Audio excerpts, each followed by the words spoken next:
Welcome back, everyone, to Diary of an Empath. My next guest has been on the show before, and I'm so excited to have her back. Jaime Mahler, welcome back.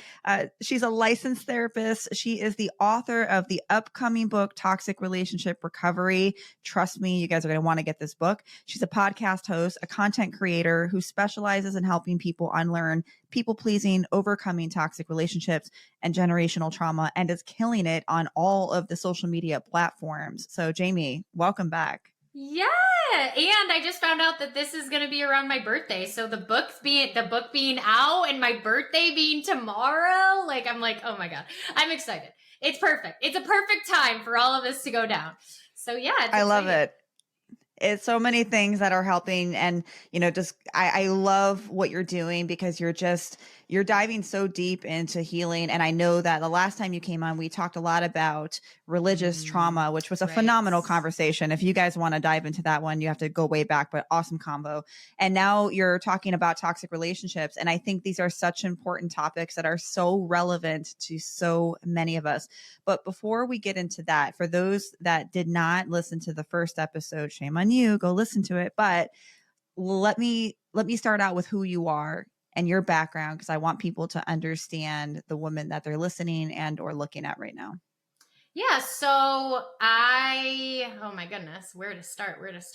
So yeah, a little bit about me. Yes, I'm a licensed therapist. I have 3 kids. I'm married. I grew up in a very strict, slightly, we could call it cultish, but high demand religion. I kind of fully deconstructed away from that and untangled a lot of my own traumas. And in the process of all of that, I was studying to become a therapist, became a therapist, honed down my expertise in narcissism and toxic relationships. And I've been helping people ever since recover from relationships like this. And, one of the points that I like to humanize this topic is that I like to tell people, I'm not some angelic person sitting on a pedestal telling you how to live, because I had a lot of these toxic behaviors that are in my book. I had a lot of toxic problems in my partnerships.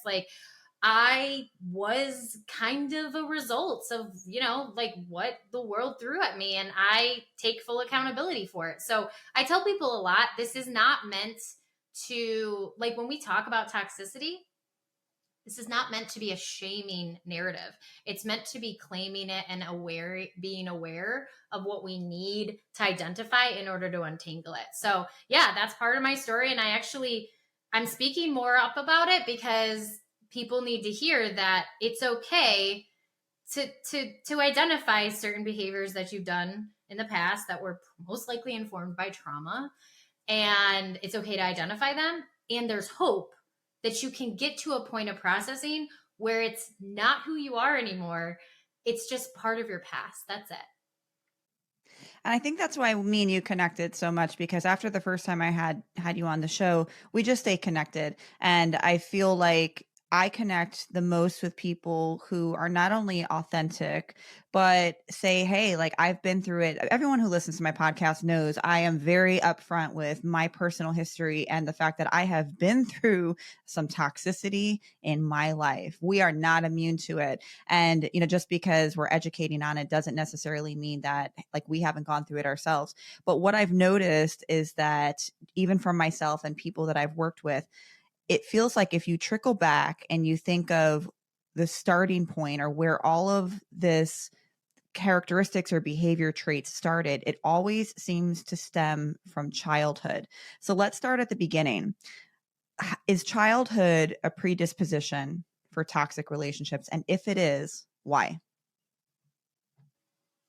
This is tricky. So I would say yes, and it's part of a bigger narrative, if that makes sense. So if you think about where we would begin in order to understand relationships, this is actually where I begin when I'm teaching about it. When I begin to teach about it here, or when I'm doing it in the book, it's literally a fundamental value that you have to grasp, that these values, the values that you're starting to norm, are modeled to us in childhood and teenage development. And when we understand how strongly those models integrated into our psyche, we can untangle some of the origins or precipitants of why I was okay with my partner calling me the C word, or why I thought it was normal for my boyfriend to ignore me for 5 days and pretend I didn't exist and treat me very poorly, right? So when we talk about childhood, yes, I would say a lot of this does originate in childhood, but by the time we get to be adults, we typically have lost what the precipitant was because we're so far removed from it. What I typically see is people who've had models that were what we would consider, I guess, normed, right? So I will have clients that'll be like, I mean, obviously I'm paraphrasing, but they'll say something along the lines of like, my parents were amazing. And I'm like, I'm not saying the reason you're in a toxic relationship is because your parents are pieces of shit. Like, that's not what I'm saying. I'm saying that we are a collective consciousness that's integrated into the world in so many different dimensions. One of them is getting raised by our parents. But as a child, did you watch Friends? Did you watch Ross and Rachel?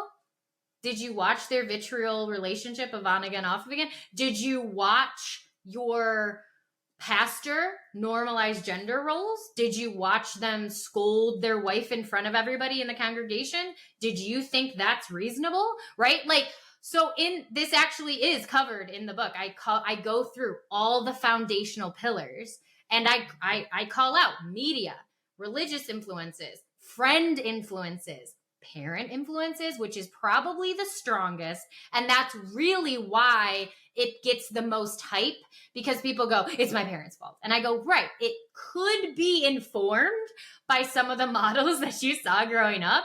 Yet I'll be the first to say there are people that I help that have parents that are in a phenomenal relationship, and then their parents are scratching their head. How did my child find themselves in a relationship that they're so miserable and they think it's normal? Like, I'm the mom telling my daughter who's 23 years old, you deserve better. Like, this isn't, no, you deserve so much better, right? And so what ends up happening is they want it to be what I would say culturally, what people think it is. They're like, oh, they must have had terrible role models, right? That's what you sit there and say. But many people are saying parents, when in reality, your role model very well could have been Jennifer Aniston as Rachel. Or your role model could have been your bestie from 7th grade to 12th grade who treated her boyfriend like a piece of shit. And you thought that was okay. Because from 7th grade to 12th grade, they were dating for 4 years. And every time you talked to her, she treated her boyfriend like actual garbage. And you went, I guess that's how we treat boyfriends, right? And so what ends up happening is these models can have exponentially impactful, like, they can hit us so hard in childhood, and then we have to be left trying to figure out which thing was the biggest influence on us, right? And it leaves us confused a lot. Social media, I think, has played a huge role with the changes of our society, with so many aspects of our behaviors, when it comes to our body image, when it comes to relationships. Do you feel like social media, or at least how we are now being exposed to so much information, is now changing the types of relationships and why we stay in them longer?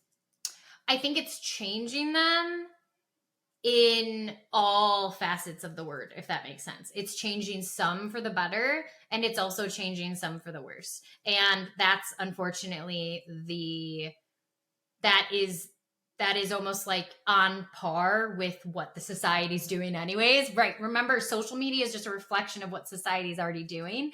It's usually just a deeper peek into our consciousness.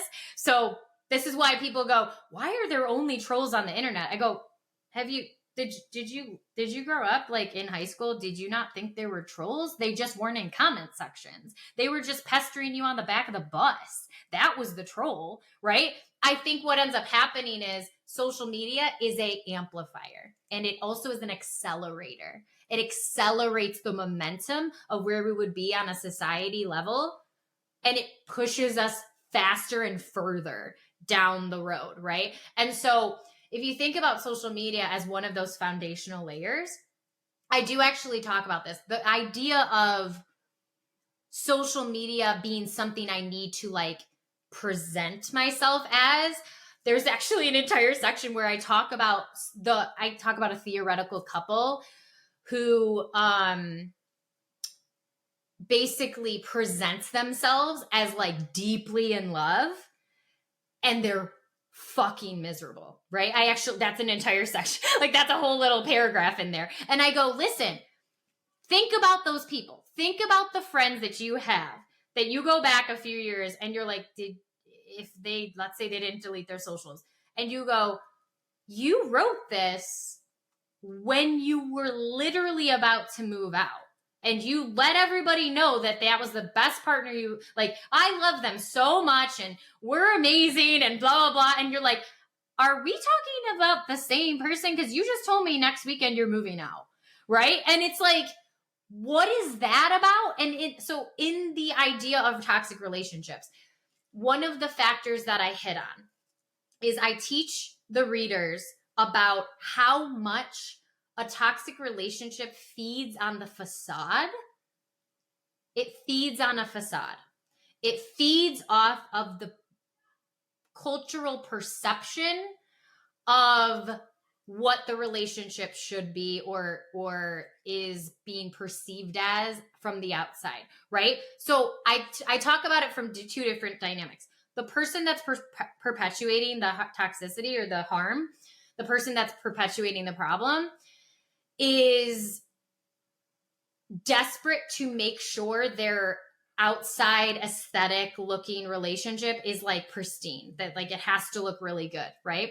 And then we have the person who's enduring it, either I call it different things, but tolerator, or the person enduring it, the endurer. When you talk to them, if you're going to ask them like, why did you do that on social media? Many of them in hindsight will be like, I was writing it for myself because I wanted to believe it. I wanted to believe that it was possible that this relationship could be like that. So I wrote it because that was what I wanted out of the relationship, but it just never was reality. It's just what I wanted to be true. And I go, right. That's where, when you break the facade, you can start to heal. That's what I talk about. I go, you have to break the facade inside of you, not even on social media. You have to break it within so you can unlock what you really feel about this person. So how do we break down what a toxic relationship is? How do you define that? Because some people would argue, well, every relationship has its challenges. So where do we draw the line as to a relationship that has just some challenges that are up and down versus these are toxic behaviors and traits? Right. Like I mean, not that I love the DSM, but I would use almost that model as a descriptor of like, we have to look at how much severity, the intensity, and the impact on functioning, right? So if you look at that model, and that's from the DSM, but if you look at that model, if the relationship is showing a pattern of harm, okay? So this isn't, I had a bad day, I struggled with today, I said something I didn't mean to, and then that's once in a, and I don't mean like they smacked you and shoved you against the wall. I'm just saying they had a bad day and they kind of just said, go away or something. Like they were just short to you or something. Okay. If that's an occasional thing, that's much different than someone immersed in harmful everyday behaviors that make you feel unsafe. Like these are the pillars, I would say. The relationship makes you feel unsafe. The relationship makes you feel confused. There's never stability. There's never a sense of groundedness. There's a lack of clarity, right? So we have the constant confusion, but there's also, beyond the confusion, you don't get clarified anything. They don't share their emotions or